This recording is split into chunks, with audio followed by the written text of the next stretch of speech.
Hi hello ನಮಸ್ಕಾರ ಎಲ್ರಿಗೂ ಹೇಗಿದ್ದೀರಾ? ನಾನು ತುಂಬಾ ಚೆನ್ನಾಗಿದ್ದೀನಿ. ನೀವೆಲ್ಲರೂ ಚೆನ್ನಾಗಿದ್ದೀರಾ ಅಂತ ಅನ್ಕೊಂಡಿದ್ದೀನಿ. ದೊಡ್ಡ ಮನೆಯಲ್ಲಿ ಯಾವ ಒಂದು ವಿಚಾರ ಆಗಬಾರ್ದಾಗಿತ್ತು ಆ ವಿಚಾರ ನಡೆದೋಯ್ತು ಅನ್ಕೊಳ್ತೀನಿ. ಅಂದ್ರೆ ನಡೆದಿಲ್ಲ, ಇನ್ನು ನಡಿಬಹುದು ಅಂತ ನನಗನ್ಸುತ್ತೆ. ಯಾಕಂದರೆ ನೀವು ಮೊನ್ನೆ ತಾನೇ ನೋಡಿದ್ದೀರ, ಯುವ ಫಿಲಮ್ ರಿಲೀಸ್ ಆಗಿದೆ. ಒಂದು ಒಳ್ಳೆ ಚೆನ್ನಾಗಿ ಪ್ರದರ್ಶನ ಕೊಟ್ಟಿತ್ತು. ಎಲ್ಲ ಅಭಿಮಾನಿಗಳು ಖುಷಿಯಾಗಿದ್ದಾರೆ, ದೊಡ್ಡ ಮನೆ ಅಭಿಮಾನಿಗಳು. ಮತ್ತೊಬ್ಬ ರಾಜ್ಕುಮಾರ ಬಂದ ಇವು ನಮ್ಮ ಕನ್ನಡ ಇಂಡಸ್ಟ್ರಿಗೆ ಅಂತ ತುಂಬಾ ಖುಷಿಯಾಗೋ ವಿಚಾರ ಅದು. ಎಲ್ಲ ಮುಗೀತು, ಫಿಲ್ಮ್ ಎಲ್ಲ ಚೆನ್ನಾಗಾಯಿತು. ಈಗ ಇನ್ನೊಂದು ಸುದ್ದಿ ಬರ್ತಾ ಇದೆ. ಇದು ನಾನು ನೋಡಿ ಶಾಕ್ ಆಯಿತು ಸ್ವಲ್ಪ. ಇನ್ನು ಈ ಥರ ಹೇಳ್ತಿದ್ದಾರೆ ಅಂತ.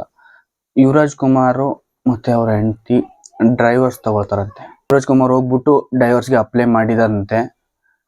ಆ ಡೈವರ್ಸಲ್ಲಿ ಕ್ಲಿಯರಾಗಿ ಮೆನ್ಷನ್ ಮಾಡಿದಾರಂತೆ, ನನ್ನ ಹೆಂಡತಿಯಿಂದ ನನಗೆ ಕಿರುಕುಳ ಆಗ್ತಾಯಿದೆ, ಅವ್ನ ನೆಮ್ಮದಿ ಇಲ್ಲ, ತುಂಬಾ ಹಿಂಸೆ ಆಗ್ತಾಯಿದೆ ಅಂತ ಡೈವರ್ಸಲ್ಲಿ ಅಪ್ಲೈ ಅದರಲ್ಲಿ ಬರವಣಿಗೆ ಮುಖಾಂತರ ಹೇಳಿದಾರಂತೆ.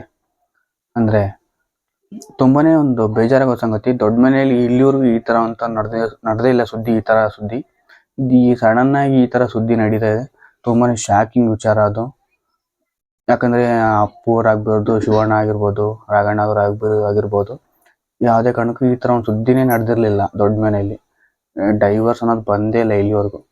ಆದರೆ ಈಗ ಯುವರಾಜ್ ಕುಮಾರ್ ಮುಖಾಂತರ ಅದು ಹೊರ ಬೀಳ್ತಾ ಇದೆ. ಇಲ್ಲಿವರೆಗೂ ಯಾವುದು ಆಗಿಲ್ಲ ಇದು. ತುಂಬ ಆಶ್ಚರ್ಯ ಸಂಗತಿ ಅಂದರೆ ಯುವರಾಜ್ ಕುಮಾರ್ ಅವರೇ ಹೋಗಿ ಸ್ವತಃ ಡೈವರ್ಸ್ಗೆ ಅಪ್ಲೈ ಮಾಡಿ ಬಂದಿದ್ದಾರೆ ಹೋಗ್ಬಿಟ್ಟು. ಅದು ತುಂಬಾ ಯಾವ ಥರ ಅಂದರೆ ಸಾಮಾನ್ಯವಾಗಿ ಹೆಣ್ಮಕ್ಳು ಇಬ್ಬರು ಸೇರಿಬಿಟ್ಟು ಹೋಗ್ತಾರೆ. ಇವರು ಹೋಗಿದ್ದಾರೆ, ಅವರು ಕೂಡ ಹೋಗಿದ್ದಾರೆ ಅನ್ನೋ ಇನ್ನು ಖಂಡಿತವಾಗಿ ಕನ್ಫರ್ಮ್ ಆಗಿರೋ ಮಾಹಿತಿ ಸಿಕ್ಕಿಲ್ಲ. ಇನ್ನೊಂದು ಡೈವರ್ಸ್ಗಂತೂ ವಿಚ್ಛೇದನಕ್ಕಾಗಿ ಅಪ್ಲೈ ಮಾಡಿ ಬಂದಿದ್ದಾರೆ. ಇನ್ನು ಏನಾಗುತ್ತೆ ಅಂತ ನೋಡಬೇಕು. ತುಂಬಾ ದೊಡ್ಡ ಮನೆ ಅಭಿಮಾನಿಗಳಿಗೆ ತುಂಬಾ ಬೇಜಾರಾಗೋಂಥ ಸಂಗತಿ. ಈ ನಿನ್ನೆ ತಾನೇ ನೋಡಿದ್ದೀವಿ ನೀವು, ಚಂದನ್ ಶೆಟ್ಟಿ ಮತ್ತು ನಿವೇದಿತಾ ಗೌಡ ಅವ್ರು ಡಿವೋರ್ಸ್ ಆಗಿತ್ತು. ಅವ್ರದ್ದು ಈಗ ಆದ ತಕ್ಷಣ ಇದೊಂದು ಸುದ್ದಿ ಕೇಳ್ಬಿಟ್ಟು ಎಲ್ಲರೂ ಶಾಕ್ ಆಗ್ತಾ ಇದ್ದಾರೆ. ತುಂಬಾ ನಮಗೂ ಕೂಡ ತುಂಬಾ ಶಾಕ್ ಆಯ್ತು ಈ ವಿಚಾರ ಹೇಳ್ಬೇಕಾದ್ರೆ. ನೋಡೋಣ ಎಲ್ಲಿವರೆಗೂ ಬರುತ್ತೆ ಅಂತ ಗೊತ್ತಿಲ್ಲ ಈ ವಿಷಯ. ಖಂಡಿತವಾಗ್ಲೂ ದೊಡ್ಡ ಮನೆ ಈ ಥರ ಆಗಬಾರ್ದು, ಆಗದಿದ್ದರೆ ತುಂಬ ಒಳ್ಳೆಯದು. ನೋಡೋಣ, ಕಾದು ನೋಡೋಣ ಎಲ್ಲಿವರೆಗೂ ಬರುತ್ತೆ ಈ ವಿಷಯ ಅಂತ. ಆದರೂ ದೊಡ್ಡ ಮನೇಲಿ ಈ ಥರ ಇಲ್ಲಿವರೆಗೂ ಆಗಿರಲಿಲ್ಲ ಇಂಥ ಒಂದು ಸುದ್ದಿ ಆಗ್ತಾ ಇದೆ ಅಂದರೆ ಯಾರಿಗೂ ನಂಬೋಕ್ಕಾಗ್ತಾ ಇಲ್ಲ. ಆಗದಿದ್ದರೆ ಒಳ್ಳೆಯದು, ವಿಚ್ಛೇದನ ಡೈವರ್ಸು. ಆಗುತ್ತೋ ಇಲ್ಲ ಅಂತ ನನಗೂ ಅಂದರೆ ಅಪ್ಲೈ ಅಂತೂ ಮಾಡಿದ್ದಾರೆ, ಹೋಗ್ಬಿಟ್ಟು ಕೊಟ್ಟಿದ್ದಾರೆ ಕೋರ್ಟಲ್ಲಿ. ಅದು ಏನಾಗುತ್ತೆ ಮುಂದೆ ಎಲ್ಲಿಗೋಗುತ್ತೆ ಆ ಸುದ್ದಿ ಅಂತ ನಿಮ್ಗೆ ಅಪ್ಡೇಟ್ ಮಾಡ್ತಾ ಇರ್ತೀನಿ.